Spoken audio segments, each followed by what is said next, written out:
आरसीबीच्या विजयानंतर पुण्यात बेशिस्त जल्लोष, गुडलक चौकात वाहतूक ठप्प, पोलिसांचा सौम्य लाठीचार्ज। आयपीएलमध्ये रॉयल चॅलेंजर्स बंगळुरू संघाने विजय मिळवताच पुणे शहरात आरसीबीच्या चाहत्यांकडून जोरदार जल्लोष साजरा करण्यात आला। मात्र या जल्लोषाने काही ठिकाणी अतिरेकी वळण घेतल्यामुळे कायदा व सुव्यवस्थेचा प्रश्न निर्माण झाला। विशेषतः फर्ग्युसन रस्त्यावरील गुडलक चौक परिसरात रात्री सुमारे 12 ते 12:30च्या दरम्यान मोठ्या प्रमाणावर आरसीबीचे चाहते एकत्र जमले होते।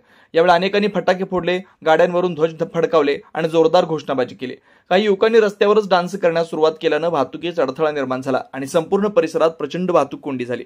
सामान्य नागरिक आणि वाहन चालकांना या बेशिस्त वर्तनामुळे मोठ्या अडचणींचा सामना करावा लागला। परिस्थिती हाताबाहेर जाण्याआधी पोलीस तातडीने घटनास्थळी दाखल झाले। त्यांनी हुल्लडबाजी करणाऱ्या युवकांना समजवण्याचा प्रयत्न केला, मात्र काही जण ऐकण्याच्या मनस्थितीत नव्हते।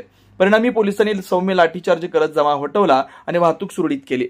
आरसीबीच्या विजयाचा आनंद साजरा करताना शहरात कायदा आणि सुव्यवस्थेचा भंग होऊ नये यासाठी प्रशासनाने यापुढे अधिक दक्ष राहण्याची गरज व्यक्त केली आहे।